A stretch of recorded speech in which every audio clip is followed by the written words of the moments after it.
인사드리겠습니다. 김중현 강사입니다. 네, 오늘 지난주 시험 보시느라 고생 많으셨습니다. 저는 민법, 민소법 두 과목을 하니까 간단하게 자료 같이 보시면서 따로 해설을 안 달았습니다. 좀 우리 수험생분들한테 자랑 좀 해야 될 것 같아가지고 적중 근거를 다 제시했거든요. 일단 1문부터 승부가 갈렸죠. 시스템이 그대로 나왔습니다. 시스템이. 자, 간단하게 보실게요. 자, 갑이 제가 동차반 첫 시간. 요거 기망 들어갔고, 주채권, 보증채권 이렇게 넘깁니다. 병한테 보증 넘기고요. 무효죠. 정한테 주채권을 넘기고, 이렇게 찌르는 시스템. 확인 한번 해볼게요.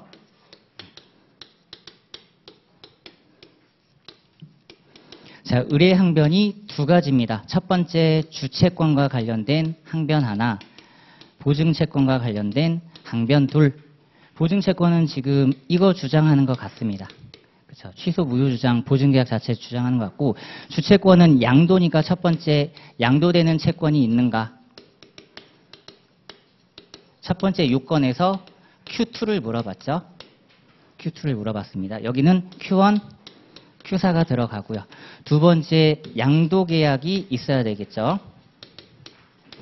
이게 Q2, Q3을 물어봤네요. Q2, Q3을. 그리고 대양요건 구비 요건 Q3 이렇게 물어봤습니다. 시스템 그대로 나왔죠.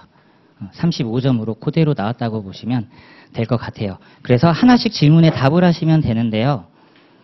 저는 승부수가 딴 건 모르겠는데 좀 특이하다고 봤던 게 4번을 좀 특이하게 봤습니다. 4번을 특이하게 왜 봤냐면 X의 기망을 이유로 보증계약 취소 청구예요. 취소 청구. 그러니까 출제자가 어떤 걸 의도로 했는지 모르겠는데 얘는 일단 청구 근거가 X가 걸렸으니까 이분의 청구 근거가 적법함을 전제로 법원 판결을 물어봤다면 취소 청구라는 단어를 쓰면 안 되거든요. 그쵸? 취소 주장이라고 얘기해야 돼요. 취소 청구라는 말은 쓰지 않습니다. 왜냐하면 우리가 민사소송법을 공부할 때 취소 소송을 제기하려면 형성소송이기 때문에 반드시 명문에 규정해 있어야 돼요. 취소는 취소권을 행사하고 부반청을 행사하는 거지 취소 청구 소송이란 건 없습니다. 그렇죠? 우리가 이렇게 알고 있는 건 채권자 취소 소송이란 말이에요. 그래서 사문에서 강평을 달 때 야 이거 취소 청구로 들어왔는데 어떡하냐 법원 판단은 기각이죠. 이런 소송물은 없으니까. 근데 출제자가 또 법무사 특징상 헐렁하게 냈을 것 같단 말이에요. 아 그러면 정청구의 적법성을 전제로 법원의 일부 인용 판결을 선고하라는 거구나. 그러면 제 모의고사 문제 승부처죠. 제가 알려드렸던 맞습니까? 보증계약이 취소되잖아요. 제3자 기망으로 취소돼도 양수인은 선의 제3자로 보호받습니다. 여기가 승부처예요. 그래서 제가 당당하게 제 문제를 그냥 넣어버린 겁니다. 청구 근거에서 선의 제3자 보호를 안 쓰고 법원의 일부 인용 판결을 썼다. 완전 누락이죠. 완전 누락이라고 저는 생각이 됩니다. 저밖에 안 잡았을 것 같아요. 선의 제3자 보호가 핵심. 이미 여기서 승부처가 걸렸고요. 딴 거는 크게 신경 안 써도 되고요. 제 문제 보시면 금액까지 똑같죠. 1억 원 금액까지 똑같습니다. 그리고 넘겨보시면 제 모의고사 적중 써놓고요. 나머지 내용은 다 썼는데 3번 한번 알려드리려고 3번에 이 문제 나왔을 때 교수님 모의고사예요. 로스쿨 교수님 모의고사고 제 문제 독점입니다. 어디서도 못 풀어보셨을 거예요. 문제가 뭐였냐면 이때 진짜 빈답안과 중도 이탈분이 많으셨습니다. 그러니까 항변 찾는 이 시스템이 아직은 조금 어색하신 거죠. 제가 동차반 첫날에 바로 생각이 납니다. 주채권이 양도되면 보증채권 어떻게 돼요? 라고 질문 드렸던 게 아직도 생생하게 기억나요. 그리고 이 시스템을 그대로 정립해 드렸거든요. 아무거나 나와라. 아무거나 나와라. 근데 우리 수험생분들은 소시항변이랑 상계항변이 가장 익숙하단 말이에요. 그래서 제가 거기에 핵을 짚어드렸죠. 이거 무효 취소로 들어오면 어떡해요? 해제로 들어오면 어떡해요? 이게 선의 제3자 돼요? 안 돼요? 라고 딱 언급했던 게 아직도 기억에 생생해요. 3주 전입니다. 3주 전. 그걸 보고 들어가신 분들은 다 쓰셨겠죠. 그래서 괜찮다. 요거는 그래서 그 얘기를 꼭 해드렸고, 그러니까 공부를 하실 때 이제는 단순 판례 암기식은 안 됩니다.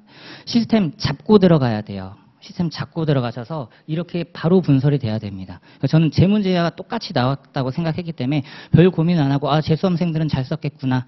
그리고 이거는 하나 지금 여담이고 에피소드가 있는데 제가 지난주에 우리 응원차 갔습니다. 응원차 가서 우리 김영기 법무사님이 정문으로 한번 가보자. 그래서 후문에 있다가 정문으로 갔어요.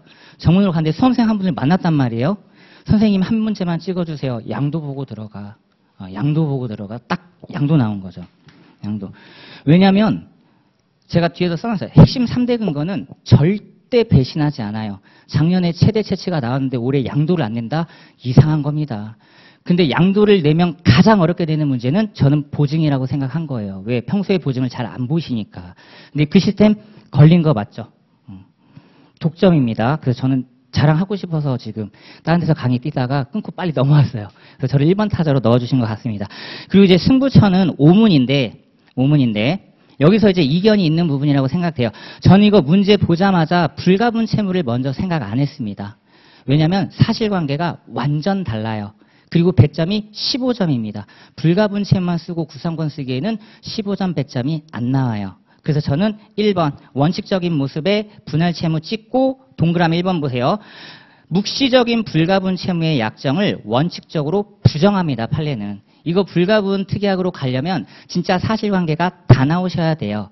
그래서 원칙적인 이야기로 분할 채무를 쓰시고 구상권 인정 안 되는데 동그라미 2번 한번 봐주세요. 저는 이 문제를 알고 있단 말이에요. 교수님 사례집에서 봤기 때문에. 다른 구상권 근거 한번 찾아볼래? 동그라미 2번. 저밖에 해설을 이렇게 강평을 안 달았을 겁니다.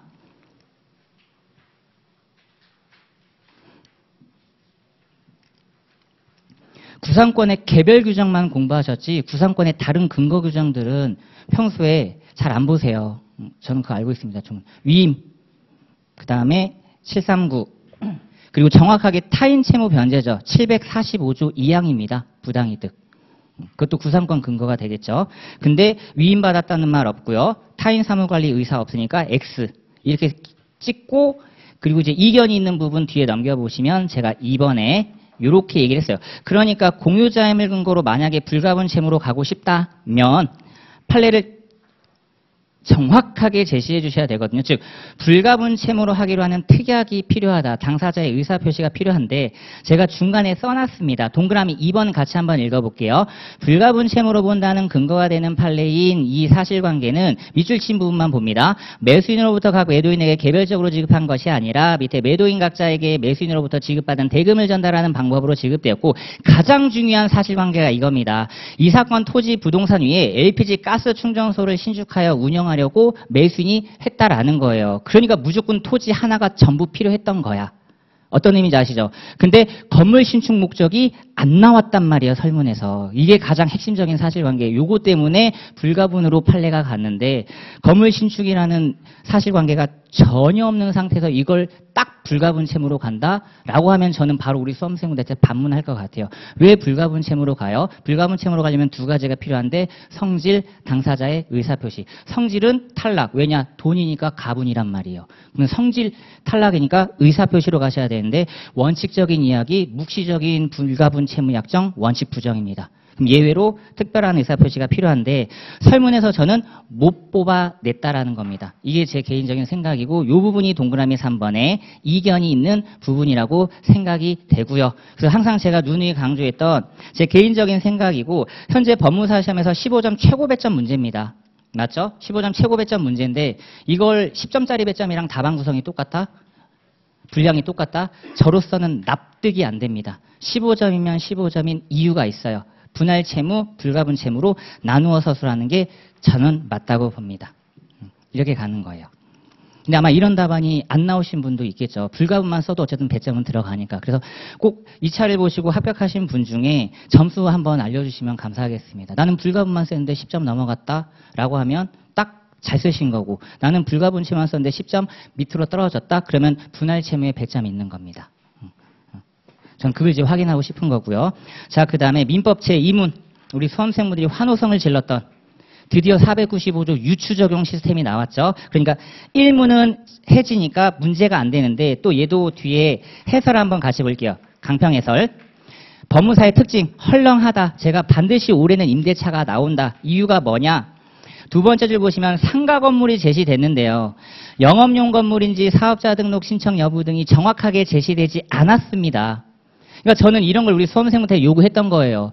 배점이 15점인데 상가 건물 임대차 보호법이 적용된다고 하고 임대차 해지 3기를 들어가면 15점 분량이 나올까요? 그쵸? 두 가지로 나누셔야죠. 영업용 건물이란 말 안 나왔어요. 사업자 등록 신청이란 말이 설문에 제시 안 됐어요. 그러면 상가 건물 임대차 보호법이 적용돼도 3기 해지 적법. 설령 상가 건물 임대차 보호법이 적용되지 않아도 민법 2기 해지 적법 맞습니까? 이렇게 쓰는 게 당연히 올바른 수험생의 자세죠. 설문을 그대로 받아들이는. 그래서 저는 그런 얘기들을 당연히 보자마자 다 합니다. 영업용 건물 얘기 없네. 사업자 등록 신청 없네. 그러면 우리 출제자 입장에서는 이거 해지의 적법성은 당연한 전제구나. 그 얘기를 다 써놓고 왜냐? 2번이 승부처죠. 반드시 임대차가 종료돼야 됩니다. 왜냐? 세 번째 줄 제가 올해 동차반에서 정말 강력하게 강조했던 사후구조 공제의 유추 적용 시스템이 들어가려면 반드시 임대차가 종료돼서 동의항 시스템이 나오셔야 된단 말이에요. 그걸 오른쪽 이순환에 한번 문제 똑같다고 보셔야죠. 배점 저도 15점으로 넣었습니다. 그리고 넘겨보시면 3순환 4회차에 2번 냈습니다. 교수님 모의고사 똑같고요. 제가 왜 이걸 강조했는지 밑에 모의고사 적중에 써놨어요. 강조할 수밖에 없는 이유 네 번째 줄 공제와 상계를 구별하는 최신 판례가 출현했기 때문에 2번 보세요. 두 번째 줄에 사구조 유추 적용 판례만을 기재하는 경우보다 더욱 고득점이 가능할 거라고 저는 확신하면서 잔소리를 정말 많이 해드렸습니다. 우리 수험생분들에게. 죄송하게도. 근데 출제가 돼서 조금 기분이 풀리셨으면 좋겠다라고 지면을 통해서 사과의 말씀을 올렸어요. 밑에 구성 보세요. 혹시라도 다른 학원 가서 해설을 들었을 수도 있습니다. 승부처 1번 안 갈리죠. 2번 1번도 누락하시면 안 됩니다. 담보적 효력 누락하시면 안 되고요. 2번 소시완성가부 간단하게 쓰셨을 거고 두 번째 승부처 바로 동그라미 3번 여기입니다. 공제와 상계를 개념 정립하고 구별하고 사구조 공제 유추적용 가셔야 되는 거예요. 2번이 없는 즉 3번이 없는 4, 5번은 안고 없는 찐빵입니다. 왜 우리가 공제 상계를 유추 적용하는데 그 개념이 뭔데 효과가 뭔데 성질이 뭔데 언급하고 가셔야죠. 둘 다 채권 소멸을 시킨다. 그렇죠. 효과 소멸을 반드시 쓰셔야 됩니다. 여기가 핵이에요. 15점 배점인 이유고요. 저는 출제자 입장에서 공제상계 최신 판례가 나왔기 때문에 이거 의도하고 같이 냈다고 생각이 됩니다. 그 다음에 오른쪽에 산문은 부당이득이니까 계산만 좀 잘해주시면 좋을 것 같아요. 1기만 더 공제하셔야 됩니다. 계산. 자, 그래서 기출사례 적중에서 2번 볼게요. 10점 꽉 눌러 담으려면 동그라미 1번 임대차 종류에 따른 보증금의 담보적 효력 안 쓰시면 안 됩니다. 안 쓰시면 안 돼요. 동그라미 2번 반환시까지 공제될 수 있는 차임 부당이득 요건 안 쓰시면 안 되고요. 실질이득의 개념 안 쓰시면 안 되고요. 사안에서의 열세 사건 판례 쓰셔야 되는 거 맞고요. 자, 그 다음에 넘겨보시면 사문입니다. 얘도 기출사례 적중 또 확인해 볼게요. 2번에 임대차의 담보적 효력 기재 안 하시면 안 됩니다. 공제 범위를 논하는 거잖아요. 모든 채무를 공제하는 거잖아요. 거기에 산문 부당이득, 사문의 불법 점유. 근데 담보적 효력을 안 쓰고 바로 그냥 불법 점유 아닌 판례만 쓰신다? 배점 4점 누락이라고 저는 생각이 됩니다. 가장 핵심적인 요소를 안 쓰시는 거죠. 그리고 쭉 오시면 정확하게 불법 점유 아닌 요건 탈락, 위법성 조각사, 위법성 요건에서 쓰셔야 됩니다. 왜 제가 이런 걸 강조하냐면요. 그러니까 이런 체계들 있잖아요. 그리고 조문을 통해서 요건을 서술하면서 판례로 들어가는 이거를 제가 그동안 2차 강의를 하면서 그러니까 이 시스템에 대해서 거부감을 일으키시는 분들을 너무 많이 본 거예요. 그냥 무조건 얘만 쓰고 시작하시는 거죠. 판례 쓰고 결론 쓰고. 배점이 있어요. 왜 불법 점유가 아닌데 위법성이 조각되니까 그렇잖아요. 요건 중에 하나를 써주셔야 되는 거죠. 750조 조문을 쓰고 위법해야 되는데 조각사유로서 동의항 이하에서 살펴보겠다. 판례 이렇게 넘어가 주시는 게 맞겠죠. 근데 담보적 효력을 안 쓴다? 최소 3점 탈락입니다. 여기 안 썼다? 최소 1점, 2점 탈락입니다. 얘만 아무리 원문 써야 5점이에요. 근데 원문 자신 있으신가? 항상 제가 여쭙는 거죠. 원문이 자신 있으신가? 그러니까 꼭 일러주세요. 중현아, 네가 틀렸어. 나 얘만 썼는데 점수 잘 나왔어. 라고 하시면 저도 다시 한번 또 생각해 보겠습니다. 꼭 그것만 알려주시고요. 자, 그래서 간략한 총평은 이렇게 마치겠습니다. 왜냐면 다음 강사님도 계셔가지고 민사소송은 가장 연락을 많이 받았습니다. 드디어 나왔죠. 독당참. 이것 때문에 제가 승천합니다. 하늘로. 유일 모의고사 출제. 독당참 25점. 여기 신림가 학원의 유일 모의고사 출제. 이건 자랑해야 되는 게 맞습니다. 자부심을 가지세요. 제 강의 들으신 분들. 저한테만 들었던 거예요. 독당참. 무조건 올해 안 나오면 나한테 돌을 던져라. 나는 답피해갈 자신 있다라고 확신했던 부분. 그리고 1문은 당연히 이건 적중하죠. 상계 상소이익을 적중을 못 하시는 건 오히려 이상한 것. 대신 이제 밑에 보시면요. 또 보세요. 상소의 이익을 물어보잖아요. 근데 모의고사 적중에 동그라미 1번 상소이익의 개념 취지를 안 쓰신다? 저로서는 이상합니다. 왜냐? 상소이익은 명문의 규정에 없어요. 도출하셔야죠. 그리고 뒤에 판단기준 원칙 예외 안 쓰신다? 배점 없어요. 또 다짜고짜 동그라미 3번 상계와 상소이익 판례만 제시하고 사안포섭하시면 배점 완전 누락입니다. 마지막에 써놨죠. 1억 원으로 하는 문제까지 동일하네요. 그 다음에 넘겨보시면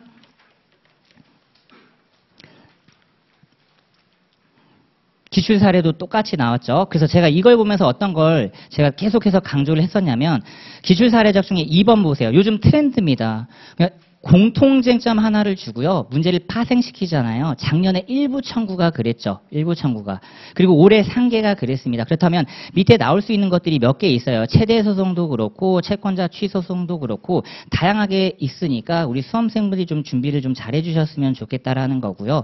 자, 오른쪽에 2번 이게 바로 이제 상계와 관련된 실권입니다. 제가 기출 사례 적중에서도 얘기를 드렸는데 자 1번 보시면 올해 2순환, 3순환을 진행하면서 상계 관련 A급 쟁점 다 건드렸고 혹시라도 출제 가능할까 봐 로스쿨 교수님이 극악 난이도 자랑하는 문제까지 제공해드렸어요. 이거는 다른 데 유출하지 마시라고 할 정도로 우리만 보자라고 했던 문제입니다. 우리만 보자고 하는 문제. 자 그래서 또 2번 보세요. 기판력 아까 지금 밖에서 바로 만났거든요. 그분 세 번째 줄 기판력 문제 기판력 일반론 다 쓰셨죠? 선생님 저 다 썼어요. 세 문제 기판력 쟁점 다 썼습니다. 당연히 동그라미 1번 쓰고 시작하셔야 되는 거 맞죠? 누락하시면 배점 없습니다. 동그라미 2번 시적 범위 차단의 내용 누락하시면 안 되고요. 또 다짜고짜 3번 실권 여부 판례 이것만 쓰고 사안 포섭하시면 안 돼요. 왜냐 질문이 3번 청구 이해소를 가능한가 이랬으니까 청구예소 민지법 44조 2항을 펼치셔서 요건 쓰고 기판력으로 넘어가야 된단 말이죠. 어떤 의미인지 아시겠죠? 자, 그 다음에 넘어가시면 2문의 1, 2는 더 이상의 설명을 생략하겠습니다. 제가 독당참을 올해 강력하게 밀었던 이유 딴 거 없습니다. 기판력 때문에 그랬어요. 기판력을 꿰뚫는 문제까지 교수님 모의고사를 내드렸는데 문제가 완전 동일하죠. 단독 매수인 사안입니다. 배점도 15점 똑같았고요. 제 모의고사 그대로 드래그 하셨다고 아까 밖에 계신 분이 얘기를 해주시네요. 오른쪽에 모의고사 적중만 한번 볼게요. 자, 올해 민소법 3순환 진행하면서 가장 중요하게 생각한 교수님 모의고사입니다. 왜냐하면 독당참 특징인 삼면소송 관계와 합의락정 의미를 꿰뚫어버리는 기판력 이것 빼고 다 나온 겁니다. 제가 모의고사에 낸 거 기판력 빼고 다 나왔거든요. 내년에 기판력 준비하시면 또 될 것 같고요.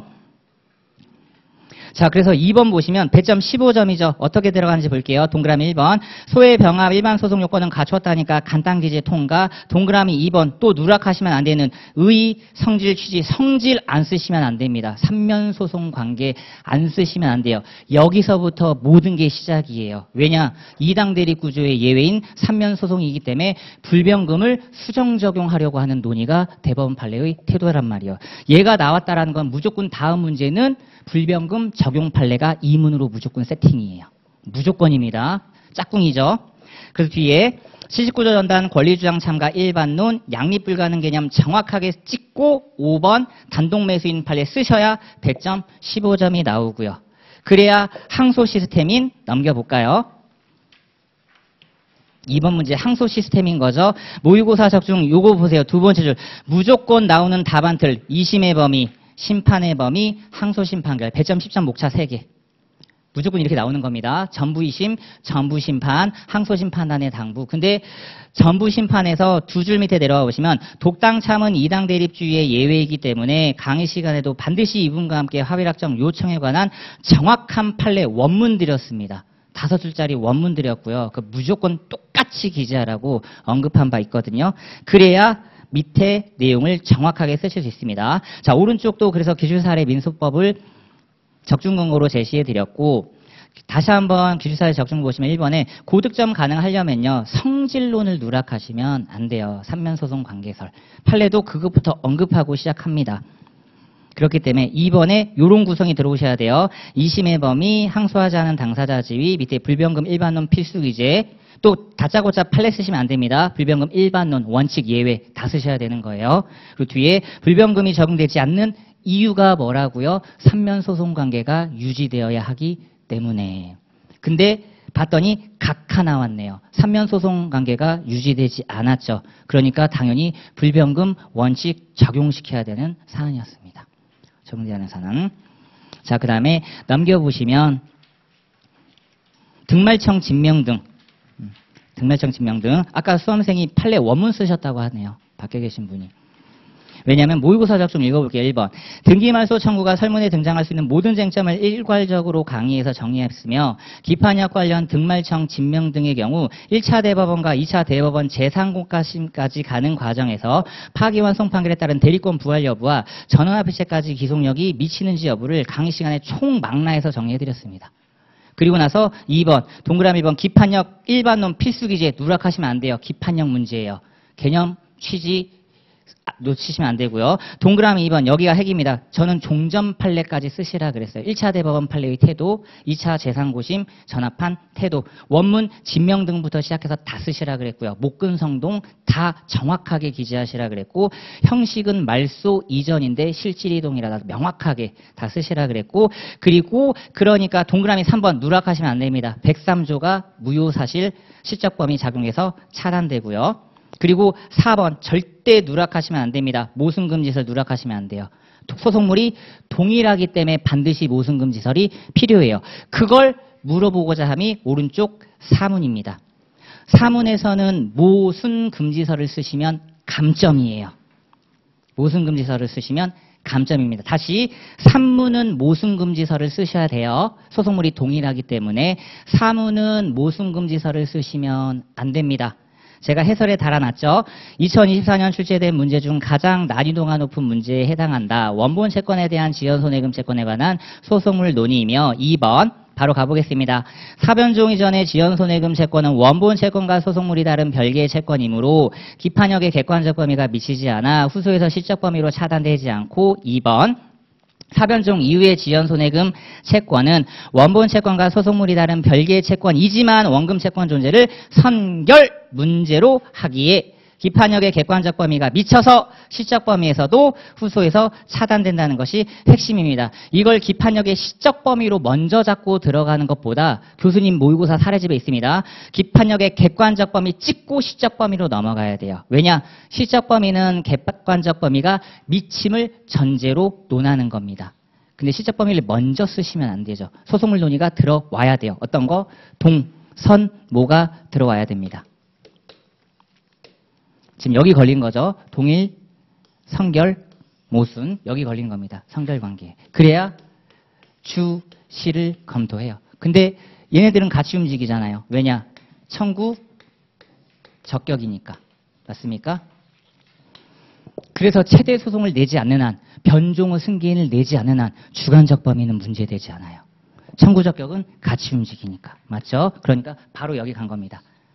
객시로 가는 거죠. 차단되지 않는다. 이게 나와야 돼요. 그래서 3번 보시면 배점 15점입니다. 제 답안이랑 똑같이 쓰셔야 됐다고 제가 강조를 해드렸거든요. 동그라미 1번 기판역의 일반론 또 누락하시면 안 됩니다. 기판역 문제가 3문제 나왔는데 하나도 안 쓰시면 당연히 안 되죠. 기판역을 물어보는데 동그라미 2번 소송물 논의인 기판역의 객관적 범위를 실적 범위와 함께 정확하게 기재하고 동그라미 3번 사변종 전과 사변종 후로 나누어 목차 구성하셔야 됩니다. 한 놈은 청구 인용, 한 놈은 청구 기각이기 때문에 나누어서 서술하시되 청구 기각과 관련돼서는 다시 한번 모순금지설에 따라 청구 기각 판단한다.